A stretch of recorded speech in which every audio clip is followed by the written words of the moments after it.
17वीं आयत पौलुस रसूल का खत इफिसियों की कलीसिया के नाम 5वां बाब 15वीं आयत से लेकर 17वीं आयत तक। बस गौर से देखो कि किस तरह चलते हो, नादानों की तरह नहीं बल्कि दानाओं की मानिंद चलो, और वक्त को गनीमत जानो क्योंकि दिन बुरे हैं। इस सबब से नादान ना बनो बल्कि खुदावन की मर्जी को समझो कि क्या है। खुदा के पाकलाम के पढ़े और सुने जाने पर खुदा की खास बरकत हो। मेरे अजीजों, ये जो हवाला मैंने आप सबों के सामने पढ़ा है कि जिस खत या बाइबल की जिस किताब से लिया गया है वो बाइबल मुकद्दस की शुरू से लेकर अगर आपकी किताबों का हिसाब लगाए तो 76वीं किताब है। पौलुस रसूल का 76वां खत है जो नए अहदनामा है, और नए अहदनामे के हवाला से ये 10वीं किताब या 10वां खत कहलाता है। ये खत उस वक्त इफिसस शहर के लोगों को यानी इफिसस की कलीसिया को लिखा गया था, और इफिसस उस वक्त का एक मेन शहर था। जिस तरह आजकल के बड़े शहर के इंटरनेशनल लेवल के शहर भी कहलाते हैं, जो कैपिटल सिटीज भी कहलाती हैं मुल्कों की, वैसा शहर कहलाता था। यानी माशी लिहाज से, माशरती लिहाज से, कारोबारी लिहाज से, सियासी लिहाज से और इल्म और हिकमत के लिहाज से भी ये शहर टॉप पे था, यानी पीक पे था। और पौलुस रसूल ने इफिसियों का खत उस शहर की कलीसिया के नाम को लिखा, यानी इफिसियों की कलीसिया के नाम को। और पौलुस जो कि उस वक्त का एक टॉपर शागिर्द था गमलीएल का, यानी कि वो टॉपर स्टूडेंट था, साहिब हिकमत था, खुदा का सूरमा था, मुबल्लिग था और चुनिंदा बंदा था जिसने ये खत लिखा है।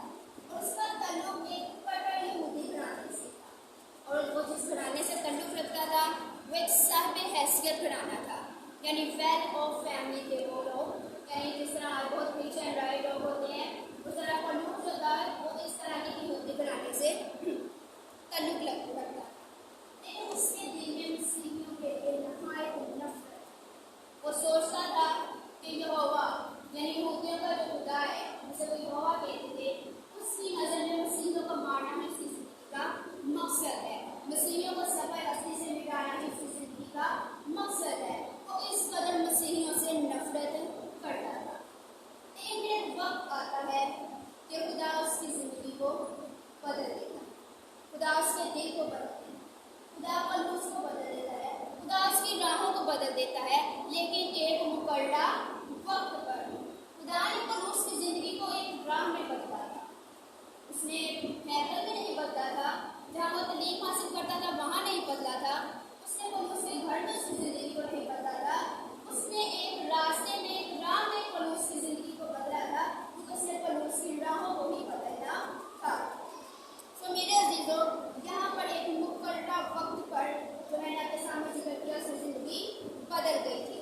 और आज जो आयत मैंने आपके सामने भी पढ़ी है उसमें भी लफ्ज़ वक्त को मैं ज़ेरे बहस लाऊंगी कि वक्त को गनीमत जानो क्योंकि दिन बुरे हैं। तो आज हम कलाम हक में से वक्त के मुतालिक ही सीखेंगे। वक्त के लिए अबरानी का जो लफ्ज़ है वो अद ऐन दे या अद ऐन दाल इस्तेमाल होता है, और जो अबरानी का लफ्ज़ है वो कायरोस इस्तेमाल होता है वक्त के लिए। और ये जो हवाला मैंने आपके सामने पढ़ा है कि वक्त को गनीमत जानो क्योंकि दिन बुरे हैं, ये हवाला जो है ये यूनानी ज़ुबान का एक मुहावरा है, प्रोवर्ब है। जिस तरह आज हम मुहावरे कहते हैं ये उस तरह है, जिस तरह खुदा जिसका मकसद है कि यानी मौका को खरीद लो, मौका का या वक्त का बेहतरीन इस्तेमाल करो। इस मुहावरा का मकसद या मतलब ये है। जिस तरह खुदा ने मुकर्रा वक्त पर अपने बंदों को चुना और अपने चुनिंदा बंदों से मुकर्रा वक्त पर अपने अपने काम किए और उन्होंने उन जिम्मेदारियों को बखूबी निभाया। जो कोई भी जिम्मेदारी खुदा की तरफ से उन्हें दी गई थी वो उन्होंने पूरी कर दी अपने मुकर्रा वक्त पर। तो मेरे अजीजों, हमें भी अपने अपने मुकर्रा वक्त को जानना है क्योंकि आज दिन बुरे हैं। इसीलिए तो पौलुस रसूल इस बात पर जोर देता है कि वक्त को गनीमत जानो क्योंकि दिन बुरे हैं। मेरे अजीजों, वक्त बहुत मुख्तसर है। जिंदगी और वक्त दोनों का जो है एक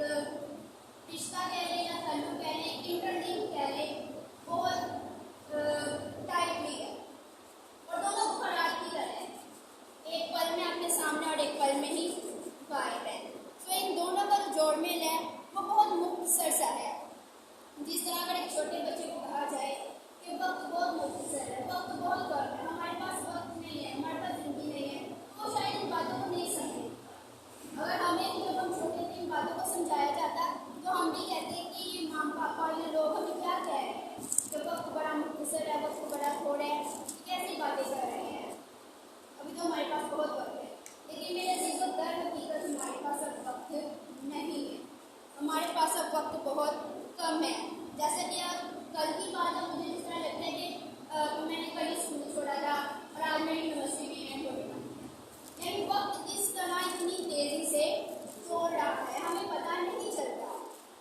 हम सबको किताबी मुकद्दस की तरफ से वक्त की एक मुकर्रा हद बताए, जिस तरह हम ज़बूर भी गाते हैं कि 70 बढ़ेगी 80 बढ़ेगी आखिर में मेरे फना, यानी 70 साल या 80 साल एक उम्र की हद बताई गई है। और एक दिलचस्प बात यह है कि साइंस रिसर्च के मुताबिक आज का इंसान उसकी एवरेज एज भी है 70 साल या 80 साल और 4 माह या 6 माह।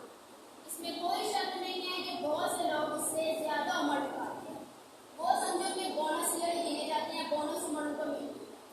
और बहुत से लोग ऐसे हैं जो उस उम्र को इंजॉय नहीं कर रहे, लेकिन बहुत से लोग ज़्यादातर ऐसे हैं जो उस उम्र को इंजॉय नहीं कर रहे। उस उम्र के हिस्से में तो आ गए हैं, लेकिन ज़्यादातर मुश्किलात, परेशानियाँ, दुख और बीमारियों का शिकार है। कलाम मुकद्दस से हमें इसके बारे में बताता है कि अगर आप अपने माँ बाप की इज्जत करते हैं तो वो आपकी उम्र ज़मीन पर दराज करेगा। वो उम्र को दराज नहीं करता है, लेकिन जो मुकर्रा हद बताई गई है वो 70 बड़े या 80 बड़े बताई गई है। तो मेरे अजीजों, अब वक्त बहुत कम है और दिन बुरे हैं। हमें वक्त को गनीमत जानना और वक्त बहुत मुख्तसर है, ज़िंदगी बहुत मुख्तसर है। आप सबकी ज़िंदगियों का एक मकसद है जो खुदा ने एक मुकर्रा वक्त पर पूरा करना है।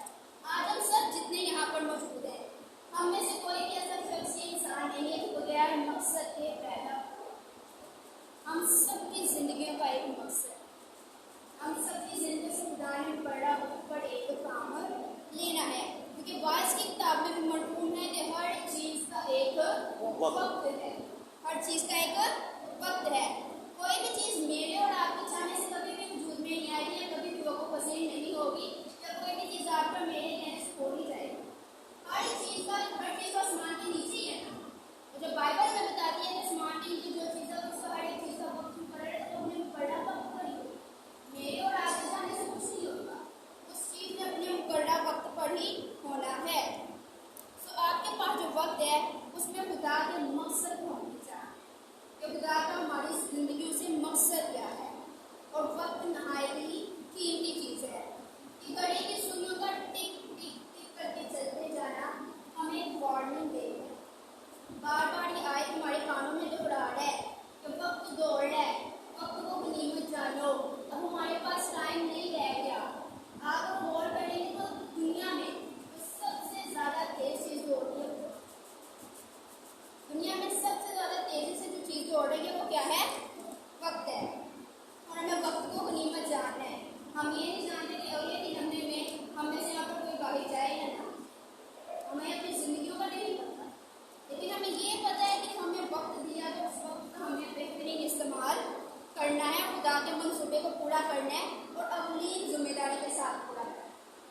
हर चढ़ता हुआ एक दिन समझे अपने लिए एक बैंक अकाउंट खोलता है।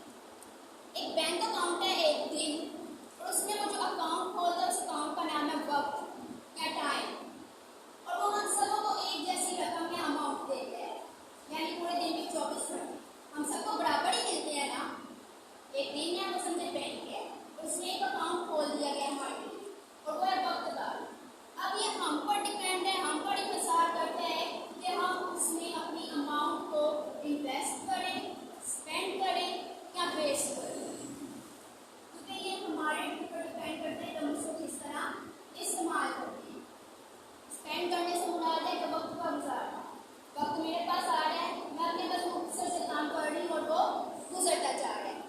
इन्वेस्ट करना है टाइम का कि एक चीज़ जो मुझे लॉन्ग टर्म के लिए या आने वाले अरसे के लिए फ़ायदा देगी, अगर मैं उस चीज़ पर वक्त लगाऊँ तो ये चीज़ है टाइम की इन्वेस्टमेंट। यानी अगर मैं मिसाल के तौर पर खुदा का कोई काम कर रही हूँ या अपने घर का कोई काम कर रही हूँ, तो मुझे ये पता है कि आने वाली ज़िंदगी में मुझे ये चीज़ फ़ायदा देगी, वो चीज़ है वक्त का इन्वेस्टमेंट।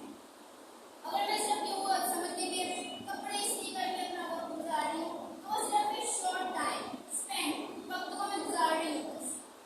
तो कोशिश करें कि अपने टाइम को इन्वेस्ट करें, और टाइम को वेस्ट करना होगा आप सबको, और वो हमारी फेवरेट हो गई।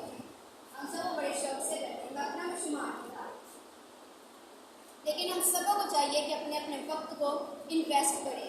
आज दुनिया के हालात आपके सामने हैं, न जाने कल क्या से क्या हो जाए, आप सब नहीं जानते, मैं नहीं जानता। लेकिन ये ना हो कि जब दूल्हा आए, वक्त आए, तो हम उन नादानों की तरह या उन 5 वालों की तरह हो जाए जो दूल्हा के इंतजार के चक्कर में पाए जाए। क्योंकि यहाँ पर लूसी भी कहता है, नादानों की तरह नहीं बल्कि तनाव की माने चलो। और यसुम से भी एक जगह फरमाते हैं, जब उन्होंने जन्म के अंदर को शिफा दी थी, तो कहते हैं कि जिसने मुझे भेजा है हमें उसके काम दिन ही दिन को करना जरूर है। यानी जिसने हमें भेजा है, जिस मकसद के लिए भेजा है, हमें उसके काम दिन ही दिन में मुकर्रा वक्त में जरूर करने हैं। ये ना हो कि रात हो और रात को हमसे भी काम नहीं होगा,